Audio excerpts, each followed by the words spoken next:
Follow at the National Center for Public Policy Research. And I want to thank the FDA for holding this meeting. The National Center for Public Policy Research, in terms of disclosure, receives approximately 99% of our funding from individuals around the country, including many smokers who are trying to quit. We also receive funding from pharmaceutical companies who would stand to be hurt by harm reduction, and cigarette companies that would stand to be hurt by harm reduction, as well as some smokeless tobacco sources. I praise the FDA for holding this meeting because this is a special time that we're actually having a conversation that I think and I hope is about the notion of tobacco harm reduction. I wrote a piece for the Guardian newspaper just last week praising the FDA compared to the EU, where they're not even engaging in this process. And I have some concerns about some of the things that were said this morning and the way that some of the questions are being phrased, which I'll address in my comments. But the very fact that this meeting is being held, as Scott Valen said this morning, is a huge step forward. And while I may have some criticism and others may have some criticisms, those of us that support harm reduction, I think are appreciative of the fact that the FDA is holding science-based, transparent meetings in an effort to actually have a policy that will go forward to improve public health. And comparing it globally, I think we're moving in the right direction. And those are the nice things I have to say. I appreciate the opportunity to speak towards the end, especially after some of the earlier panelists, especially with what Scott Valen said, which is just so important in terms of having this open dialogue. It's rare to hear applause. We heard him after Bill Gottschall's talk. And I'd like to go after Bill because not only do I endorse what he said, but I think it's a good opportunity for the backdrop. Dr. Shields said earlier that this framework is not public policy, and I would respectfully disagree, or at least question whether or not this framework is public policy or not. Because the questions that are asked, the types of questions that are asked, will influence public policy, appropriately so. So let's not act like this is not public policy. This is a part of the public policy process. The science appropriately is playing a role in that. And therefore, the types of questions that we ask here and the answers that we get are appropriately part of the public policy approach. I'm not going to use my full 7 minutes, okay? I want to make a very clear point here. The questions that we ask are public policy. And the questions are really one of two things. Is our goal here to, as we heard this morning, to reduce and eliminate tobacco use, which I think some people are calling for, or is it to reduce and eliminate the health effects of tobacco? And that is the critical question. Are we here to reduce tobacco use, or are we here to reduce the health effects of tobacco use? Very different questions, very different answers in terms of public policy. How many smokers will continue to smoke as the FDA explores and tackles these questions? Smokers are dying every day. New smokers are coming on board. Is it really so complex that some of the earlier presentations made it look complex, and it is complex. Scientists and policymakers are good at making things complex, and I think it will get more complex.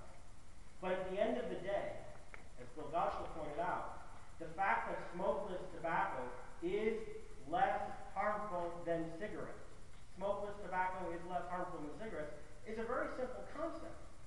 And we can make it complex, but people will continue to die as we do that. And there are those in public policy, advocates, anti-tobacco advocates, who seek to withhold scientific information from the public. And in doing so, we always have to beware of the unintended consequences of public policy, that people will continue to die so long as we don't offer alternatives.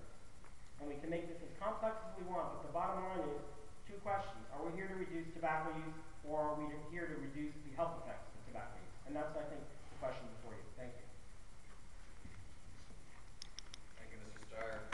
And our 13th speaker is Elaine Keller with the Consumer Advocates for Smoke-Free Alternatives Association.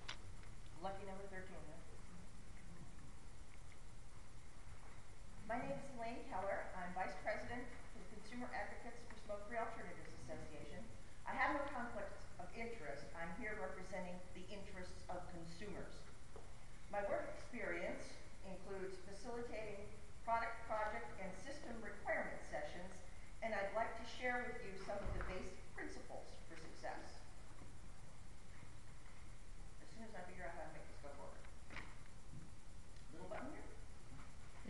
button, but it takes a second.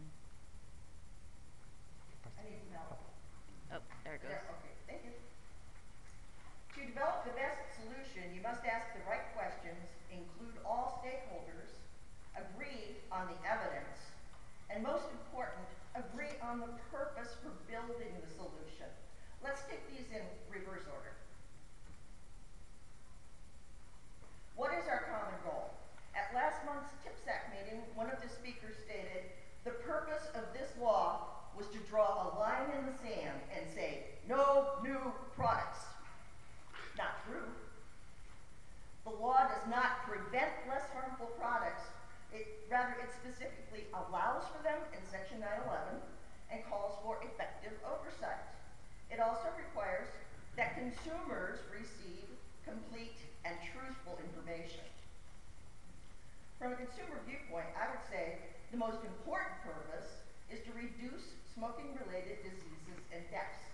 Forget profits, prejudices, and politics. Lives are at stake. Oops. Okay, we're one past, but I'll just talk about it. Do we agree on the evidence? All tobacco products clearly are not equally harmful. Concealing the truth about less hazardous alternatives endangers the health and lives of smokers. Including consumers in this process would add real-world practical experience to your body of scientific knowledge.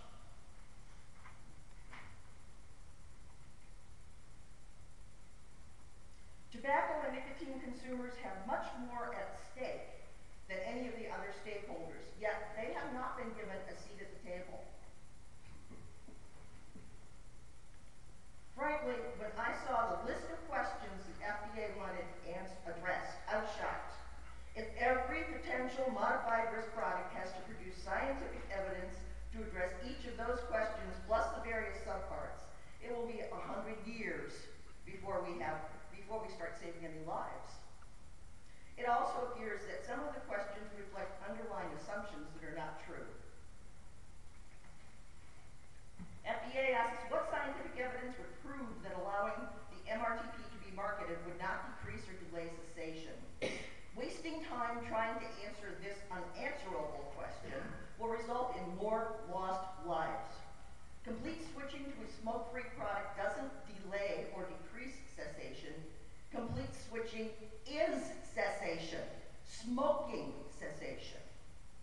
An underlying assumption is that all smokers will quit using nicotine in the near future. This assumption is demonstrably false. Some smokers may never be able to live productive lives without nicotine, especially those who are self-medicating underlying conditions that impair their cognitive and or emotional health. Tobacco harm reduction would save these lives. A second faulty assumption is that the healthiest course for all tobacco users is to become totally abstinent. Define healthy. Dr. John Hughes states that many adolescents began smoking as a multi-purpose pharmacological coping strategy. Becoming nicotine abstinent allows the underlying pathology to reemerge. What we have been labeling as withdrawal may actually be a return to an unhealthy baseline for a substantial portion of smokers.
and that dual users have higher health risks.